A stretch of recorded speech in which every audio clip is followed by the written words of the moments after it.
ఒక ఆయన ఒక ఎత్తైన కొండ మీద నుంచి పడిపోతూ గబుక్కున ఏదో చెట్టు కొమ్మ దొరికితే దాన్ని పట్టుకున్నాడు. అది కూడా ఎండిపోయింది. కాసేపటికి అది కూడా విరిగిపోద్ది. ఆ చెట్టు కొమ్మను పట్టుకుని వేలాడుతున్నాడు. పడితే లోయలో పడిపోవాలి. వెంటనే ఆయనకి దేవుని వాక్యం గుర్తొచ్చింది. ఆపత్కాలంలో దేవుడు నమ్ముకొనదగిన సహాయకుడు అనే పదం గుర్తొచ్చి వెంటనే ప్రార్థన చేశాడు. ఒక ఉపమానం చెప్తున్నాను అంతే. వెంటనే ప్రార్థన చేసి, అయ్యా, ఆపద వచ్చినప్పుడు నువ్వు కాపాడే దేవుడు కదా, ఇదిగో నేను పడిపోతున్నాను, కాపాడు. వెంటనే ప్రభు ప్రత్యక్షమయ్యి, నా కుమారుడా, నీకేం కావాలి? ఏం కావాలంటావేంటి తండ్రి? ఇదిగో పడిపోతున్నాను, కొమ్మెరిగిపోతే లోయలో పడిపోతాను, దయచేసి నన్ను పట్టుకో, నన్ను కాపాడు, నన్ను కొండ మీద కూర్చోబెట్టు అని ఇతను అడుగుతుంటే అటు నుంచి ప్రభు అన్న మాట ఏమిటంటే, నీకు నా మీద విశ్వాసం ఉందయ్యా.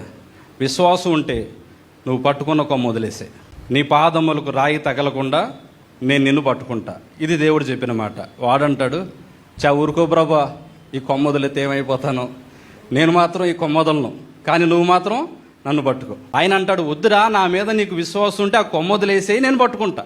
వీడంటాడు, ఇది ఇరిగిపోతుంది, నువ్వు పట్టుకో తండ్రి, నేను ఉన్న ఆధారం కూడా వదిలేయమంటావా, నేను వదలను అని ఇతను అంటాడు. ఈ డిస్కషన్ జరుగుతుంది. కాసేపటికి కొమ్మ ఇరిగిపోయింది, కింద పడ్డాడు, కాళ్ళు ఇరిగిపోయింది. మన విషయానికి వస్తున్నా, మనం కూడా దేవుణ్ణి ఏదో అడుగుతాం. నాకు అది కావాలి, నా కుటుంబానికి ఇది కావాలి, నా పరిస్థితులు ఎలా ఉన్నాయి, ఇవన్నీ మనం అడుగుతాం. అయితే దేవుడు అంటాడు, కొమ్మ వదిలేవా? మరి ఒక్కొక్కరి జీవితంలో ఒక్కొక్క కొమ్మ పట్టుకుని వేలాడుతూ ఉంటారు. అవి వదులుకోం. దేవునికి ఇష్టం లేని వాటిని వదులుకోం. భక్తి అలవాటు అయిపోతుంది ప్యారలల్గా.